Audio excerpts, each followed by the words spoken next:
नमस्कार. मी प्राध्यापक प्रवीण बोंद्रे.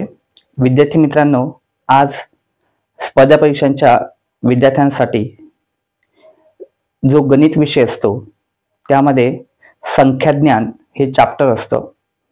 तर त्यामधील मी आजपर्यंत नैसर्गिक संख्या, पूर्ण संख्या, समसंख्या, विषम संख्या ह्या मी आपणास समजावून सांगितलेले आहेत. यानंतर आज आपण बघणार आहोत मूळ संख्या म्हणजे काय.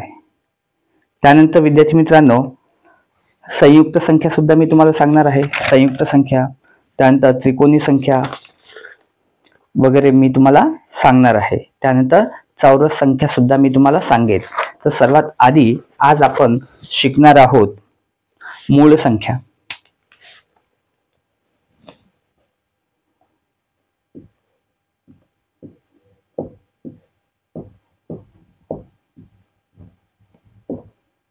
मूळ संख्या याच्यामध्ये प्राइम नंबर येणार आहे. प्राइम नंबर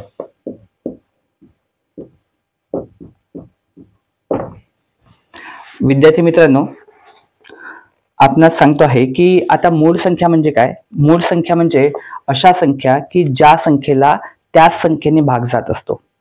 ज्या संख्येला त्याच संख्येने भाग जातो किंवा त्याला एकने भाग जात असतो, अशी संख्या म्हणजे मूळ संख्या होय. आता विद्यार्थी मित्रांनो, उदाहरणार्थ जर सांगायचं झालं तर याच्यामध्ये 2, 3, त्याच्यानंतर 5 आहे, 7 आहे, 11 आहे, ह्या संख्या ह्या मूळ संख्या आहेत. आता याच्यामध्ये 2 जो आहे, या 2ला फक्त 2नेच भाग जाणार किंवा त्याला एकाने भाग जाणार आहे, अशा प्रकारची संख्या आहे.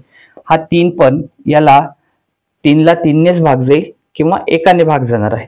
त्यानंतर 5ला 5नेच भाग जाईल किंवा एकाने भाग जाणार आहे. त्यानंतर 7 आहे, 7ला सुद्धा 7नेच भाग जाईल किंवा एकने भाग जाणार आहे. त्यानंतर 11 पण तेच आहे, 11ला 11ने भाग जाईल किंवा एकने भाग जाणार आहे. तर मूळ संख्या म्हणजे ज्या संख्येला त्याच संख्येने भाग जातो किंवा एकाने भाग जात असतो, अशा संख्यांना मूळ संख्या असं म्हटलं जाते. आता याच्यामध्ये विद्यार्थी मित्रांनो, तुम्हाला सांगतोय की सर्वात लहान मूळ संख्या जर तुम्हाला विचारली ती कुठली आहे? 2. सर्वात लहान मूळ संख्या आहे 2. आणि कधी कधी असं पण विचारते की सर्वात लहान म्हणजे सर्वात लहान मूळ संख्या कोणती सांगितली आपण? 2 सांगितलेली आहे. मग कधी कधी विचारतील किंवा सममूळ संख्या कोणती? सममूळ संख्या कोणती? तर ती हे 2च आपल्याला सांगावी लागणार आहे. सममूळ संख्या कोणती आहे? 2 आहे. त्यानंतर आता याच्यामध्ये मूळ संख्या कशा आहेत? ह्या अनंत आहेत, याचा काही अंत नाही. आणि विद्यार्थी मित्रांनो, याच्यामध्ये आता 1 दिसतंय का तुम्हाला? नाही, 1 ही मूळ संख्या होणार नाही, हे लक्षात ठेवायचं. 1 ही मूळ संख्या होणार नाही. त्यानंतर विद्यार्थी मित्रांनो, आता याच्यामध्ये 1 ते 100 पर्यंत एकूण मूळ संख्या किती आहेत? 1 ते 100 पर्यंत, 1 ते 100 पर्यंत मूळ संख्या किती? पर्यंत मूळ संख्या किती? आता 1 ते 100 पर्यंत मूळ संख्या, इथे 1 ते 100 पर्यंत मूळ संख्या किती आहेत? तर याच्यामध्ये येणार आहेत किती येतील? तर याच्यामध्ये येत आहेत 25. तर इथे 1 ते 100 पर्यंत मूळ संख्या किती येणार आहेत? 25 येणार आहेत. त्यानंतर विद्यार्थी मित्रांनो, आता 1 ते 100 पर्यंत, 1 ते 100 पर्यंत मूळ संख्यांची बेरीज जर विचारली, मूळ संख्यांची बेरीज, मूळ संख्यांची बेरीज जर विचारली तर ते किती येणार आहे? तर मूळ संख्यांची बेरीज येणार आहे 1060. किती येणार आहे? 1060 येणार आहे. किती येईल? 1060. 1 ते 100 पर्यंत मूळ संख्यांची बेरीज ही येणार आहे 1060.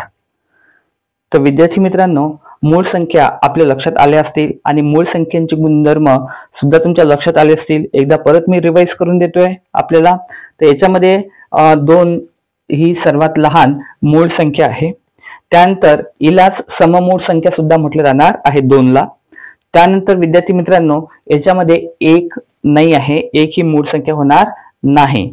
त्यानंतर मूळ संख्या कशा आहेत, ह्या अनंत आहेत. आणि सोबतच 1 ते 100 पर्यंत मूळ संख्या किती, हा जर प्रश्न विचारला त्याचं उत्तर काय, 1 ते 100 पर्यंत मूळ संख्या किती आहे, 25. किती येणार आहेत, 25. आणि त्याच्यानंतर 1 ते 100 पर्यंत मूळ संख्यांची बेरीज किती आहे, 1 ते 100 पर्यंत मूळ संख्यांची बेरीज आहे 1060. तर विद्यार्थी मित्रांनो, हे झालं मूळ संख्यांच्या संदर्भात. त्यानंतर संयुक्त संख्या. आता विद्यार्थी मित्रांनो, संयुक्त संख्या म्हणजे काय होतं ते मी तुम्हाला सांगतो आहे.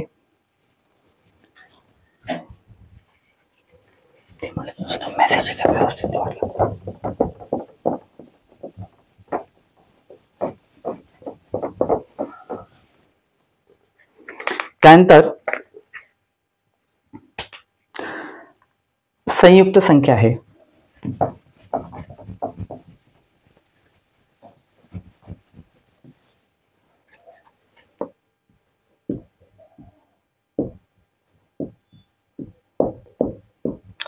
संयुक्त संख्या. आता संयुक्त संख्येला इंग्लिश मध्ये काय म्हटलं जातं, तर इंग्लिश मध्ये म्हटलं जाते कंपोजिट नंबर.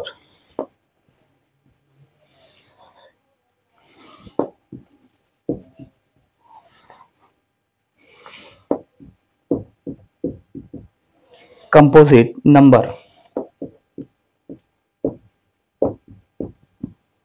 कंपोजिट नंबर हे झालं संयुक्त संख्या. संयुक्त संख्येला म्हटलं जाणार आहे इंग्लिशमध्ये कंपोजिट नंबर. आता संयुक्त संख्या म्हणजे काय तुम्हाला विद्यार्थी मित्रांनो मी सांगतोय. आता नैसर्गिक संख्या असतात, या नैसर्गिक संख्येतून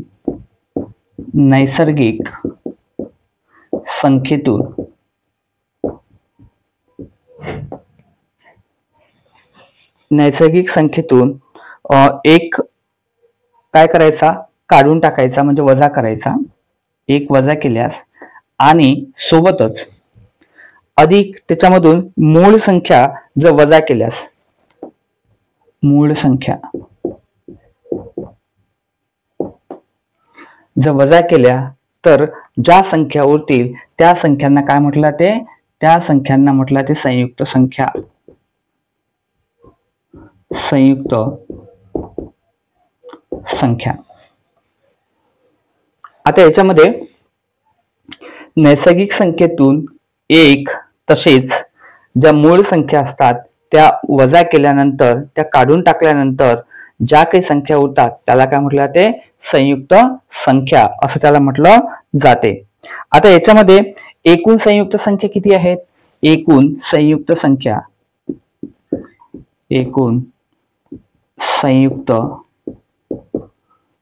किती आहेत, 74 आहेत. किती आहेत, 74. 74 एकूण संख्या होणार आहेत.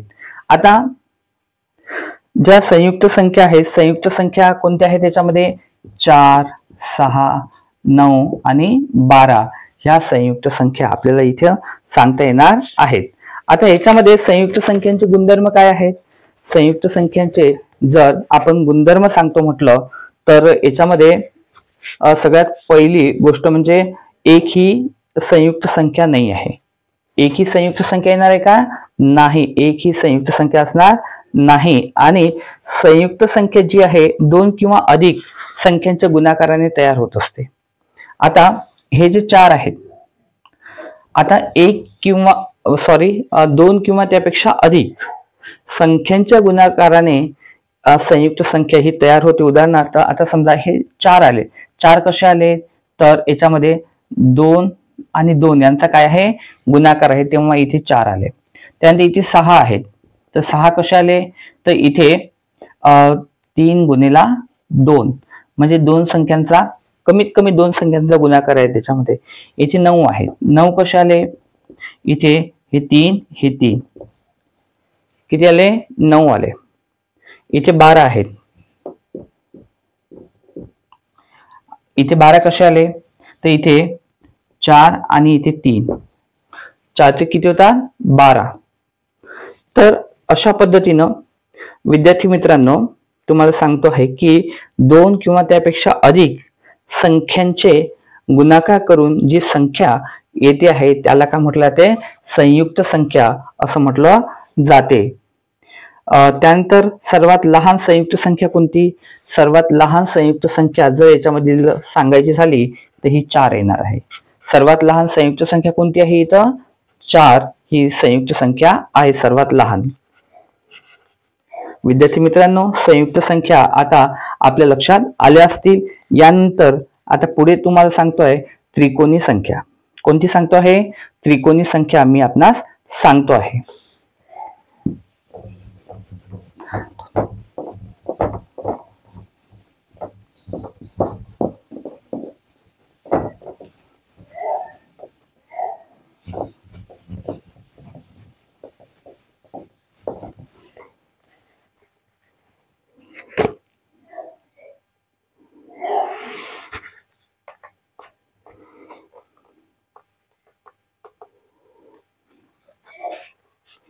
त्यानंतर आहे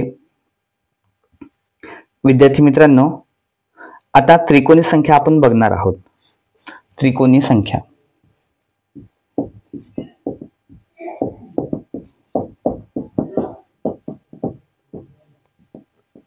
त्रिकोणी संख्या. आता याच्यामध्ये त्रिकोणी संख्या याला इंग्लिश मध्ये काय म्हटलं जाते, ट्रायंग्युलर नंबर असं त्याला म्हटलं जाते.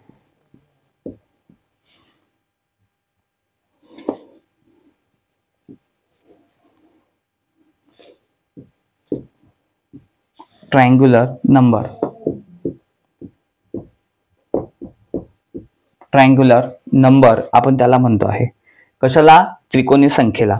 विद्यार्थी मित्रांनो आता याच्यामध्ये काय होतं, याच्यामध्ये काय सांगितलंय की ज्या नैसर्गिक संख्या असतात तर याच्यामध्ये 2 क्रमवार नैसर्गिक संख्या यांचा गुणाकार केल्यानंतर त्या गुणाकाराची निमपट जी होणार आहे तर निमपट झाल्यानंतर जे कॅल्क्युलेशन्स येतं त्याला काय म्हटलं जाते, त्रिकोणी संख्या. आता उदाहरणार्थ तुम्हाला सांगतो विद्यार्थी मित्रांनो 1 2 3 4 5 6 7 8 आणि 9 ह्या काय झाल्या, ह्या झाल्या नैसर्गिक संख्या. ह्या काय झाल्या नैसर्गिक संख्या. आता ह्या ज्या नैसर्गिक संख्या आहेत, आता समजा याच्यातल्या क्रमवार 2 नैसर्गिक संख्या आपल्याला घ्याव्या लागतात. आता उदाहरणार्थ ह्या घेऊ शकतो किंवा ह्या घेऊ शकतो, ह्या घेऊ शकतो किंवा ह्या घेऊ शकतो. मग आता समजा ह्या 2 आणि 3 ह्या 2 नैसर्गिक संख्या आपण घेतल्या क्रमवार, म्हणजे क्रमवार याचा अर्थ काय की लागोपाठ एकानंतर एक. तर आपण हे 2 आणि 3 घेतली.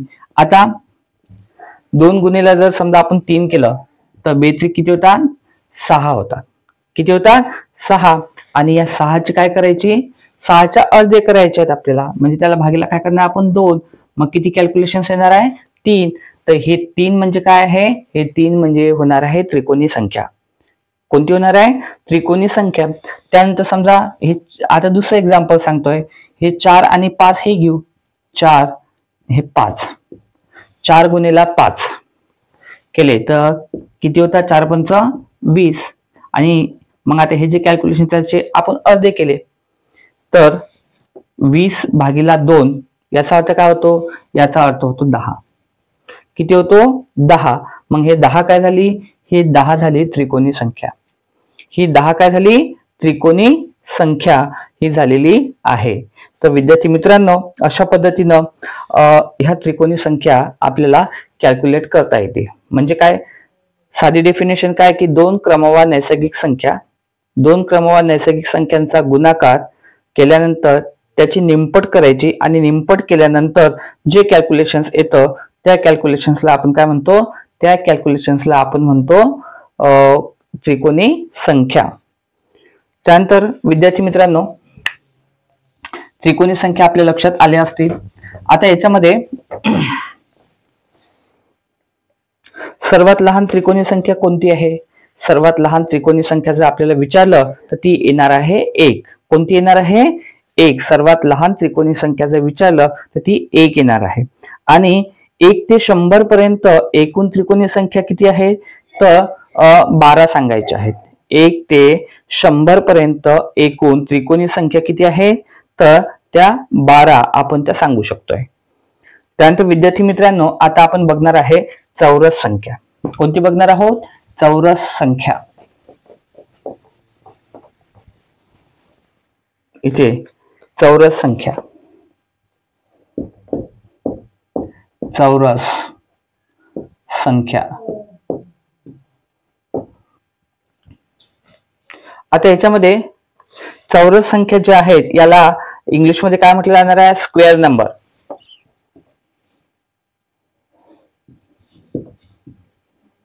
Square number.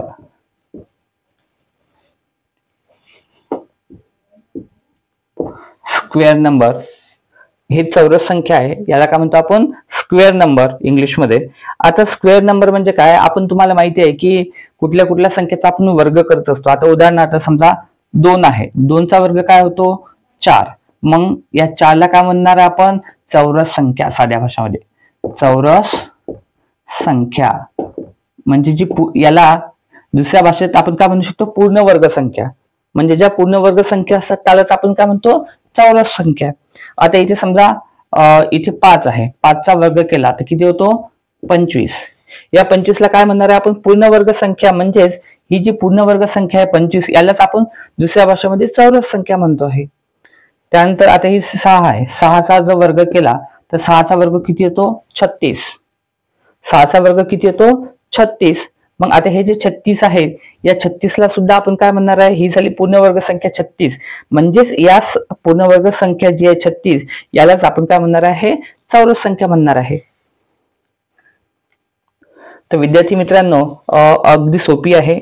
म्हणजे आपण वर्ग केल्यानंतर आता हे 2चा वर्ग केला की त्याला 4, 5चा वर्ग केला की त्याला 25, 6चा वर्ग केला की त्याला 36. मग वर्ग केल्यानंतर जी संख्या आपल्याला येऊन राहिली म्हणजे त्याला म्हणतो पूर्ण वर्ग संख्या. आणि या पूर्ण वर्ग संख्यांनाच काय म्हणतो आपण? चौरस संख्या. तर हे अतिशय सोपी आहे. तर विद्यार्थी मित्रांनो, आजच्यासाठी आपण एवढंच बघणार आहोत. निश्चितच तुमच्या आज मूळ संख्या, त्यानंतर संयुक्त संख्या, त्रिकोणी संख्या आणि चौरस संख्या ह्या निश्चितच आपल्या लक्षात आल्या असतील. आणि आपल्याला विद्यार्थी मित्रांनो काही सूचना वगैरे असल्या तर आपण कमेंट बॉक्समध्ये आपण सूचना करू शकता. आणि विद्यार्थी मित्रांनो, professor Pravin Bondre motivational speaker यांचं जे युट्यूबचं चॅनल आहे, तर हे चॅनल आपण सबस्क्राईब करायचं आहे आणि नोटिफिकेशन मध्ये जाऊन आपण ऑल करायचं आहे. तसेच आपले मित्र मैत्रिणी सहकारी जे स्पर्धा परीक्षांची तयारी करणारे आहेत तर त्यांना सांगायचं आहे की प्रोफेसर प्रवीण बोंद्रे यांचं युट्यूबला एक चॅनल आहे, त्याचं नाव आहे professor Pravin Bondre motivational speaker. आणि या चॅनलला त्यांना सबस्क्राईब करायला सांगा.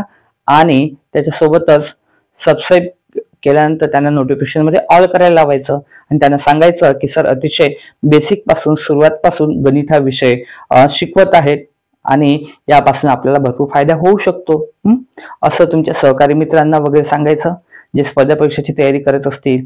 मग पोलीस भरती, तलाठी, banking, railway, staff selection commission, PSI, STR, राज्यसेवा मंत्रालयाच्या एक्झाम, क्लरिकलच्या एक्झाम, वेगवेगळ्या प्रकारच्या एंट्रन्स एक्झाम, अशा वेगवेगळ्या परीक्षांची तयारी करणारे विद्यार्थी असतील तर त्यांना सांगायचं professor Pravin Bondre motivational speaker हे जे युट्यूबचं चॅनल आहे त्याला सबस्क्राईब करायचं आहे आपल्याला आणि नोटिफिकेशन मध्ये जाऊन ऑल करायचं, जेणेकरून आपल्याला सुद्धा हे जे काही गणिताचं एज्युकेशन आहे याचा आपल्याला लाभ घेता येईल असं तुमच्या सहकारी मित्रांना आणि जे स्पर्धा परीक्षेची तयारी करणारे विद्यार्थी आहेत त्यांना आपल्याला सांगायचं आहे. तर विद्यार्थी मित्रांनो, मी आज आपली रजा घेतो आहे. Thank you so much.